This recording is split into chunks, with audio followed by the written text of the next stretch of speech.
அரிசி எதுவும் சேர்க்காமல் எலும்புகளுக்கெலாம் நல்லா வலு தரக்கூடிய உளுந்தை வச்சு எப்படி தோசை பண்ணுறதுன்னு இப்போ நம்ம பார்க்க போகிறோம்.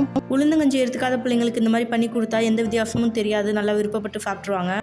அதுக்கு காபடி உளுந்து எடுத்திருக்கேன். அதை நல்லா கழுவிட்டு தண்ணி சேர்த்து அரை மணி நேரம் ஊற வச்சு எடுத்துக்கலாம். அரை மணி நேரம் ஆயிடுச்சு, உளுந்து நல்லா ஊறிடுச்சு. இதை மிக்ஸி ஜாரில் சேர்த்து அரைச்சி எடுத்துக்கலாம். ஊற வச்ச தண்ணியை கொஞ்சம் கொஞ்சமாக சேர்த்து அரைச்சி நல்லா எடுத்துக்கலாம். நான் 2 பேட்சாக பிரித்து அரைச்சி எடுத்துக்கிறேன். இப்போ பாருங்கள், உளுந்து நல்லா அரைச்சி எடுத்துகிட்டு வந்தாச்சு. இப்போ இதில் 1/2 ஸ்பூன் மிளகு, 1 ஸ்பூன் ஜீரகம், கொஞ்சோண்டு பெருங்காயத்தூள் சேர்த்துக்கலாம். அது கூடவே ஒரு பெரிய வெங்காயம், ஒரு பச்சை மிளகா, கொஞ்சோண்டு கொத்தமல்லியை பொடியாக கட் பண்ணி வச்சுருக்கேன், அதையும் சேர்த்துக்கலாம். கேரட் ஒன்று துருவி வச்சுருக்கேன், அதையும் சேர்த்து நல்லா கலந்து விட்டுக்கலாம். ரொம்ப கெட்டியாக இருந்தால் கொஞ்சம் கொஞ்சமாக தண்ணி சேர்த்து கலந்துக்கலாம், ரொம்ப தண்ணி ஆகிடக்கூடாது. இப்போ பாருங்கள், வீடியோவில் காட்டியிருக்கிற மாதிரி இந்த மாதிரி பக்கத்துக்கு இருக்கணும். இப்போ தோசை தவாவை ஹீட் பண்ணி ஒரு கரண்டி தோசை மாவை ஊற்றி நல்லா தோசை மாதிரி ஊற்றிக்கலாம்.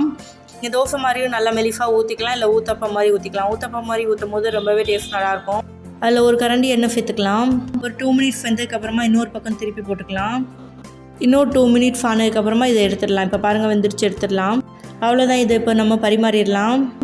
நல்லா மெத்துன்னு சாஃப்டாக சூப்பராக வந்திருக்கு பாருங்கள். நீங்கள் இது முருகலாகவும் தோசை மாதிரியும் ஊற்றி எடுத்துக்கலாம், நல்லாவே வரும். உங்களுக்கு இந்த ரெசிபி பிடிச்சிருந்தா நம்மளோட சேனலை சப்ஸ்கிரைப் பண்ணி லைக் பண்ணி ஷேர் பண்ணுங்கள். தேங்க்ஸ் ஃபார் வாட்சிங்.